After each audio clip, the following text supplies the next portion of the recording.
내비게이션 259쪽 내비게이션 사도행전 4장 32절에서 5장 11절 성령께서 간섭하시니 예루살렘 교회 재정도 자리 잡혀가고 구약 때도 이스라엘이라는 유형 국가가 생길 때 경제 문제가 관건 중 하나였습니다.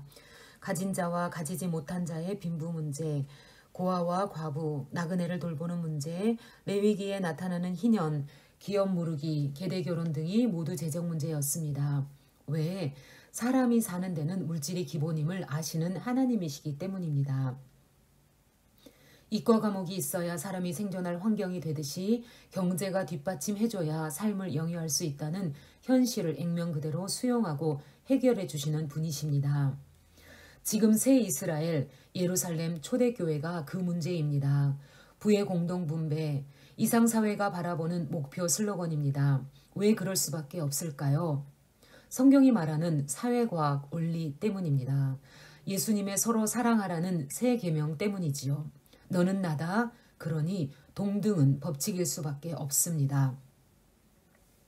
모름지기 사도들로부터 갈릴리에 소유가 있었던 사람들은 아마도 세베대 가족 같은 사람들 이미 정리해서 이 새 공동체를 꾸려나가는데 보탰을 것 같습니다. 바나바도 재산을 드렸다고 말하지 않는가요? 오늘도 교회 안에 대기업을 가진 이들이나 재력가들이 참 예수를 만나면 말없이 그 몫을 담당하는 모습을 가끔씩 봅니다. 헌금하고 왕노릇하는 사람들도 많이 보지요. 공산주의는 진리를 뺀 공동소유를 해보려다 실패했습니다. 물론 교회 공동체도 완전하지는 않습니다. 아나니아와 삽비라도 헌금 흉내를 내다 실패합니다. 예루살렘 초대교회에 막 하나님의 나라를 세우는 초창기에는 완전한 성결을 요구하시는 하나님의 회초리가 매섭습니다.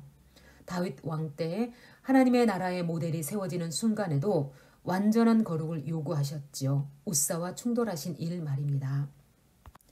성경 사도행전 4장 32절에서 5장 11절 믿는 무리가 한 마음과 한 뜻이 되어 모든 물건을 서로 통용하고 자기 재물을 조금이라도 자기 것이라 하는 이가 하나도 없더라.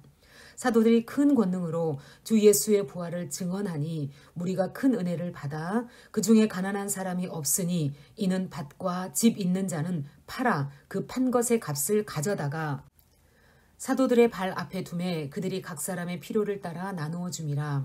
구브로에서 난 레위족 사람이 있으니 이름은 요셉이라. 사도들이 일컬어 바나바라 번역하면 위로의 아들이라 하니 그가 밭이 있음에 팔아 그 값을 가지고 사도들의 발 앞에 두니라. 5장 아나니아라 하는 사람이 그의 아내 삽비라와 더불어 소유를 팔아 그 값에서 얼마를 감춤해 그 아내도 알더라. 얼마만 가져다가 사도들의 발 앞에 두니 베드로가 이르되 아나니아야 어찌하여 사탄이 내 마음에 가득하여 내가 성령을 속이고 땅값 얼마를 감추었느냐. 땅이 그대로 있을 때에는 내 땅이 아니며 판 후에도 내 마음대로 할 수가 없더냐. 어찌하여 이 일을 내 마음에 두었느냐. 사람에게 거짓말한 것이 아니요 하나님께로다. 아나니아가 이 말을 듣고 엎드려져 혼이 떠나니 이 일을 듣는 사람이 다 크게 두려워하더라. 젊은 사람들이 일어나 시신을 싸서 메고 나가 장사하니라. 3시간쯤 지나 그의 아내가 그 일어난 일을 알지 못하고 들어오니 베드로가 이르되 그 땅 판값이 이것뿐이냐 내게 말하라 하니 이르되 예 이것뿐이라 하더라. 베드로가 이르되 너희가 어찌 함께 꾀하여 주의 영을 시험하려 하느냐. 보라 내 남편을 장사하고 오는 사람들의 발이 문 앞에 이르렀으니 또 너를 메어 내가리라 하니 곧 그가 베드로의 발 앞에 엎드려져 혼이 떠나는지라. 젊은 사람들이 들어와 죽은 것을 보고 메어다가 그의 남편 곁에 장사하니 온 교회와 이 일을 듣는 사람들이 다 크게 두려워하니라. 내비게이션 사도행전 5장 12절에서 42절 교회의 영향력이 커지자 결국 사도들을 체포, 감옥에 가뒀으나 기적적으로 탈출하는 사건이 세상에 이런 일이. 가말리엘 최고 신학자가 예수 제자 운동에 대해 명언을 하자 일단 사도들에게는 손을 대지 않는 듯하다. 그러다 말겠거니 했으나 더욱 세력이 커지는 예수당에 당국자들은 당황합니다. 예수를 그토록 괴롭혔던 실세들이 사도들을 가두었는데 이상한 일이 생겼습니다. 감옥문은 잠겨 있는데 제자들이 빠져나가 성전에서 멀쩡히 말씀을 전하고 있는 것. 다시 체포하라. 이런 게 강팍입니다. 좀 두려워하고 예수 능력을 받아들여야지. 왜 예수 이름으로 가르치느냐? 당신들이 나무에 달아 죽였으나 하나님께서 보좌 우편에 앉히셨소. 계속 시편 110편. 이 대제사장 공회원들이 사실 신문할 때도 예수께서 하셨던 말씀입니다. 우리가 그 일의 증인이요. 가말리엘이 여기에 등장합니다. 당대 최고 학자. 나도 봅시다. 하나님이 하시는 일이면 당신들이 막을 수 없어. 만약 하나님이 하시는 일이 아니라면 스스로 쓰러질 거요. 그래서인지 스데반의 일로 핍박이 일어났지만 중심 세력 사도들은 손을 대지 않았습니다. 성경 사도행전 5장 12절에서 42절. 사도들의 손을 통하여 민간의 표적과 기사가 많이 일어나매 믿는 사람이 다 마음을 같이하여 솔로몬 행각에 모이고 그 나머지는 감히 그들과 상종하는 사람이 없으나 백성이 칭송하더라. 믿고 주께로 나아오는 자가 더 많으니 남녀의 큰 무리더라. 심지어 병든 사람을 메고 거리에 나가 침대와 요 위에 누이고 베드로가 지날 때 혹 그의 그림자라도 누구에게 덮일까 바라고 예루살렘 부근에 수많은 사람들도 모여 병든 사람과 더러운 귀신에게 괴로움 받는 사람을 데리고 와서 다 나음을 얻으리라. 대제사장과 그와 함께 있는 사람 즉 사두개인의 당파가 다 마음에 시기가 가득하여 일어나서 사도들을 잡아다가 옥에 가두었더니 주의 사자가 밤에 옥문을 열고 끌어내어 이르되 가서 성전에 서서 이 생명의 말씀을 다 백성에게 말하라 하매 그들이 듣고 새벽에 성전에 들어가서 가르치더니 대제사장과 그와 함께 있는 사람들이 와서 공회와 이스라엘 족속의 원로들을 다 모으고 사람을 옥에 보내어 사도들을 잡아오라 하니 부하들이 가서 옥에서 사도들을 보지 못하고 돌아와 이르되 우리가 보니 옥은 든든하게 잠기고 지키는 사람들이 문에 서 있으되 문을 열고 본즉 그 안에는 한 사람도 없더이다 하니 성전 맡은 자와 제사장들이 이 말을 듣고 의혹하여 이 일이 어찌 될까 하더니 사람이 와서 알리되 보소서 옥에 가두었던 사람들이 성전에 서서 백성을 가르치더이다 하니 성전 맡은 자가 부하들과 같이 가서 그들을 잡아왔으나 강제로 못함은 백성들이 돌로 칠까 두려워함이더라. 그들을 끌어다가 공회 앞에 세우니 대제사장이 물어 이르되 우리가 이 이름으로 사람을 가르치지 말라고 엄금하였으되 너희가 너희 가르침을 예루살렘에 가득하게 하여 이 사람의 피를 우리에게로 돌리고자 함이로다. 베드로와 사도들이 대답하여 이르되 사람보다 하나님께 순종하는 것이 마땅하니라. 너희가 나무에 달아 죽인 예수를 우리 조상의 하나님이 살리시고 이스라엘에게 회개함과 죄사함을 주시려고 그를 오른손으로 높이사 임금과 구주로 삼으셨느니라. 우리는 이 일의 증인이요 하나님이 자기에게 순종하는 사람들에게 주신 성령도 그러하니라 하더라. 그들이 듣고 크게 노하여 사도들을 없이 하고자 할세 바리새인 가말리엘은 율법 교사로 모든 백성에게 존경을 받는 자라. 공회 중에 일어나 명하여 사도들을 잠깐 밖에 나가게 하고 말하되 이스라엘 사람들아 너희가 이 사람들에 대하여 어떻게 하려는지 조심하라. 이전에 드다가 일어나 스스로 선전하매 사람이 약 400명이나 따르더니 그가 죽임을 당하매 따르던 모든 사람들이 흩어져 없어졌고 그 후 호적할 때에 갈릴리에 유다가 일어나 백성을 꿰어 따르게 하다가 그도 도망한즉 따르던 모든 사람들이 흩어졌느니라. 이제 내가 너희에게 말하노니 이 사람들을 상관하지 말고 버려두라. 이 사상과 이 소행이 사람으로부터 났으면 무너질 것이요 만일 하나님께로부터 났으면 너희가 그들을 무너뜨릴 수 없겠고 도리어 하나님을 대적하는 자가 될까 하노라 하니 그들이 옳게 여겨 사도들을 불러들여 채찍질하며 예수의 이름으로 말하는 것을 금하고 놓으니 사도들은 그 이름을 위하여 능욕받는 일에 합당한 자로 여기심을 기뻐하면서 공회 앞을 떠나니라. 그들이 날마다 성전에 있든지 집에 있든지 예수는 그리스도라고 가르치기와 전도하기를 그치지 아니하니라. 아멘. 내비게이션 사도행전 6장 1절에서 7절. 그런데 이번에는 교회 내부에서 분배 문제로 갈등이 생기고 초대교회는 완전한 모델 교회, 성숙한 교회는 결코 아닙니다.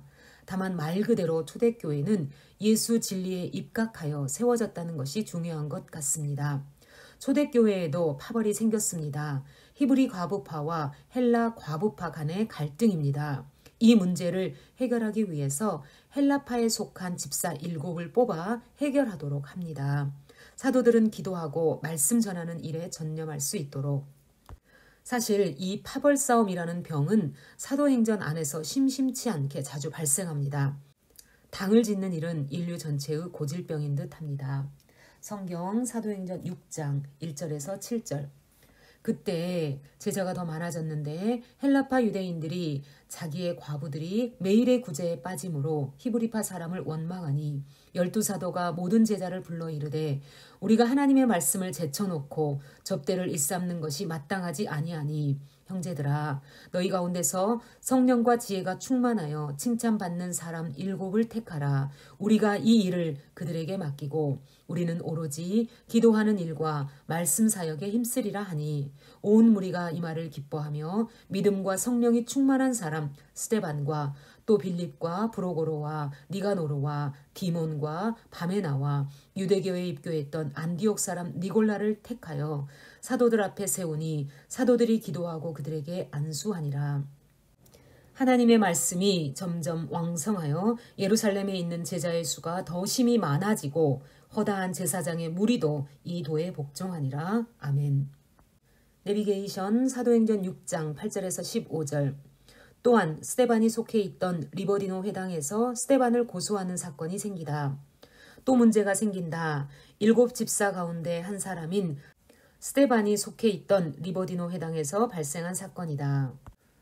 종으로 있다가 자유를 얻어 예루살렘 조국에 돌아와 사는 유대인들이 모이는 회당이다. 스데반이 바로 이곳 출신입니다. 그러다 예수님을 믿게 되었습니다. 소위 예루살렘 교회의 교인이 된 다음 자꾸만 리버디노 회당 사람들도 교회로 인도한 것 당해낼 사람이 없습니다. 얼마나 예수님을 논리적으로 잘 증거하는지. 이번에는 리버디노 회당 주축 멤버들이 위기를 느낀 나머지 스데반을 공회에 고소합니다. 예수님 때부터 이 공회가 어떤 정체인지 우리가 다 봐서 압니다. 그 사람이 그 사람인 공회. 대제사장 안나스와 가야바가 사도들 때문에 한창 바빴는데 이번에는 리버디노 회당의 스데반이라. 성경 사도행전 6장 8절에서 15절.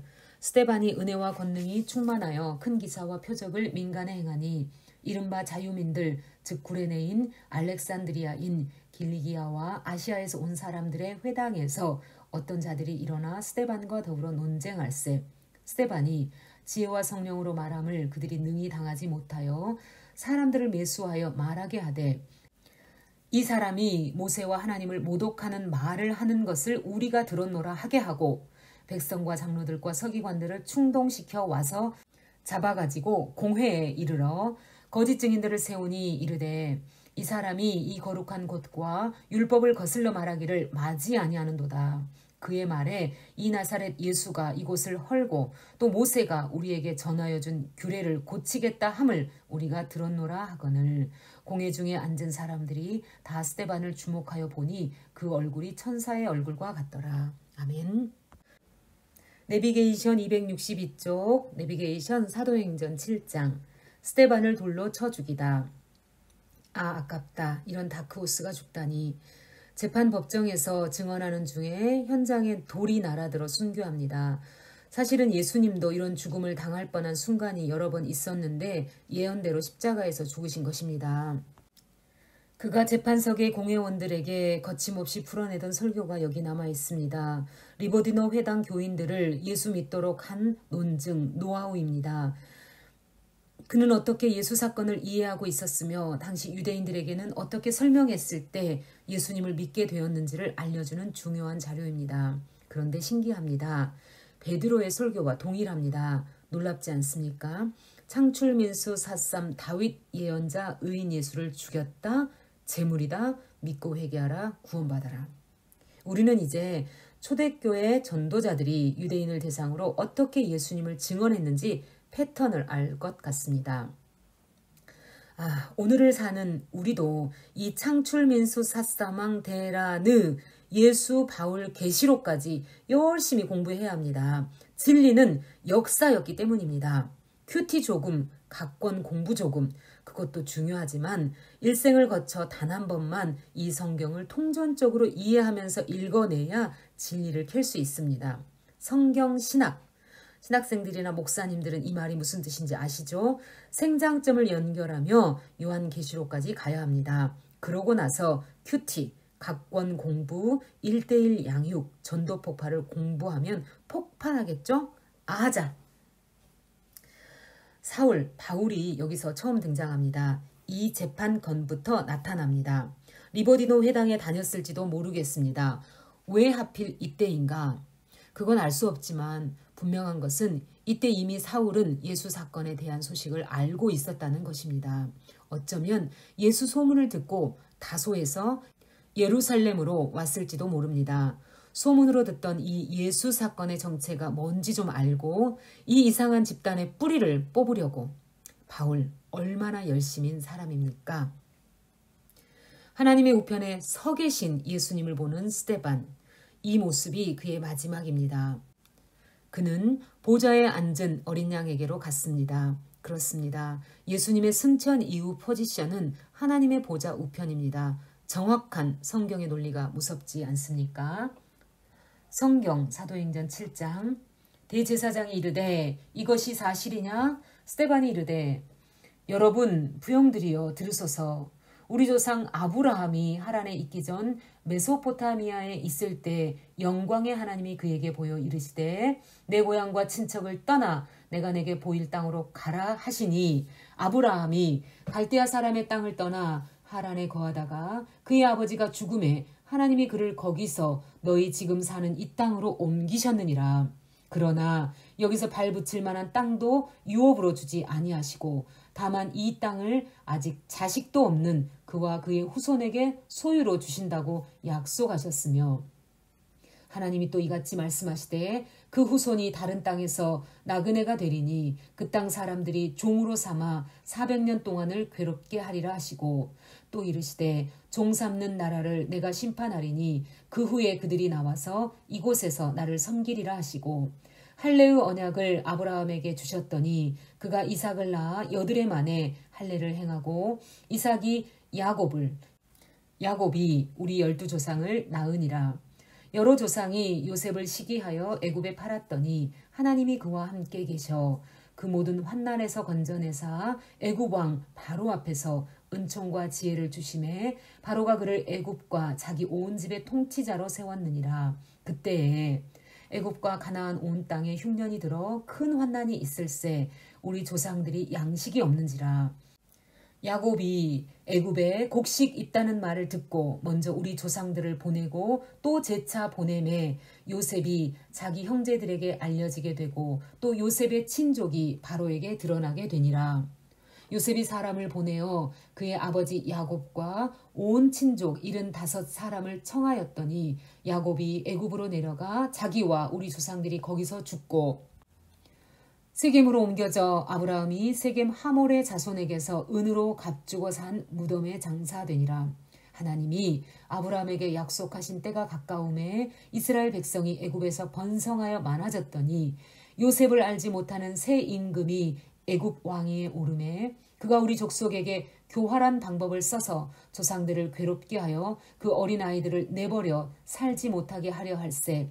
그때 모세가 났는데 하나님 보시기에 아름다운지라 그의 아버지의 집에서 3달 동안 길리더니 버려진 후에 바로의 딸이 그를 데려다가 자기 아들로 기르매 모세가 애굽 사람의 모든 지혜를 배워 그의 말과 하는 일들이 능하더라. 나이가 40이 되매 그 형제 이스라엘 자손을 돌볼 생각이 나더니 한 사람이 원통한 일 당함을 보고 보호하여 압제받는 자를 위하여 원수를 갚아 애굽 사람을 쳐 죽이니라. 그는 그의 형제들이 하나님께서 자기의 손을 통하여 구원해 주시는 것을 깨달으리라고 생각하였으나 그들이 깨닫지 못하였더라. 이튿날 이스라엘 사람들끼리 싸울 때 모세가 와서 화해시키려 하여 이르되 너희는 형제인데 어찌 서로 해치느냐 하니 그 동물을 해치는 사람이 모세를 밀어뜨려 이르되 누가 너를 관리와 재판장으로 우리 위에 세웠느냐? 내가 어제는 애굽 사람을 죽임과 같이 또 나를 죽이려느냐 하니 모세가 이 말 때문에 도주하여 미디안 땅에서 나그네 되어 거기서 아들 둘을 낳으니라. 40년이 참에 천사가 시내산 광야 가시나무 떨기 불꽃 가운데서 그에게 보이거늘 모세가 그 광경을 보고 놀랍게 여겨 알아보려고 가까이 가니 주의 소리가 있어 나는 내 조상의 하나님 즉 아브라함과 이삭과 야곱의 하나님이라 하신대 모세가 무서워 감히 바라보지 못하더라. 주께서 이르시되 내 발에 신을 벗으라. 내가 서 있는 곳은 거룩한 땅이니라. 내 백성이 애굽에서 괴로움 받음을 내가 확실히 보고 그 탄식하는 소리를 듣고 그들을 구원하려고 내려왔노니 이제 내가 너를 애굽으로 보내리라 하시니라. 그들의 말이 누가 너를 관리와 재판장으로 세웠느냐 하며 거절하던 그 모세를 하나님은 가시나무 떨기 가운데서 보이던 천사의 손으로 관리와 속량하는 자로서 보내셨으니 이 사람이 백성을 인도하여 나오게 하고 애굽과 홍해와 광야에서 40년간 기사와 표적을 행하였느니라. 이스라엘 자손에 대하여 하나님이 너희 형제 가운데서 나와 같은 선지자를 세우리라 하던 자가 곧 이 모세라. 시내산에서 말하던 그 천사와 우리 조상들과 함께 광야 교회에 있었고 또 살아있는 말씀을 받아 우리에게 주던 자가 이 사람이라. 우리 조상들이 모세에게 복종하지 아니하고자 하여 거절하며 그 마음이 도리어 애굽으로 향하여 아론더러 이르되 우리를 인도할 신들을 우리를 위하여 만들라. 애굽 땅에서 우리를 인도하던 이 모세는 어떻게 되었는지 알지 못하노라 하고 그때 그들이 송아지를 만들어 그 우상 앞에 제사하며 자기 손으로 만든 것을 기뻐하더니 하나님이 외면하사 그들을 그 하늘의 군대 섬기는 일에 버려두셨으니 이는 선지자의 책에 기록된 바 이스라엘의 집이여 너희가 광야에서 40년간 희생과 제물을 내게 드린 일이 있었느냐? 몰록의 장막과 신 레판의 별을 받들었으며 이것은 너희가 절하고자 하여 만든 형상이로다. 내가 너희를 바벨론 밖으로 옮기리라 함과 같으니라. 광야에서 우리 조상들에게 증거의 장막이 있었으니 이것은 모세에게 말씀하신 이가 명하사 그가 본 그 양식대로 만들게 하신 것이라. 우리 조상들이 그것을 받아 하나님이 그들 앞에서 쫓아내신 이방인의 땅을 점령할 때 여호수아와 함께 가지고 들어가서 다윗 때까지 이르니라. 다윗이 하나님 앞에서 은혜를 받아 야곱의 집을 위하여 하나님의 처소를 준비하게 하여 달라고 하더니 솔로몬이 그를 위하여 집을 지었느니라. 그러나 지극히 높으신 이는 손으로 지으신 곳에 계시지 아니하시나니 선지자가 말한 바 주께서 이르시되 하늘은 나의 보좌요 땅은 나의 발등상이니 너희가 나를 위하여 무슨 집을 짓겠으며 나의 안식할 처소가 어디냐 이 모든 것이 다 내 손으로 지은 것이 아니냐 함과 같으니라. 목이 곧고 마음과 귀에 할례를 받지 못한 사람들아 너희도 너희 조상과 같이 항상 성령을 거스르는도다. 너희 조상들이 선지자들 중에 누구를 박해하지 아니하였느냐. 의인이 오시리라 예고한 자들을 그들이 죽였고 이제 너희는 그 의인을 잡아준 자요 살인한 자가 되나니 너희는 천사가 전한 율법을 받고도 지키지 아니하였도다 하니라.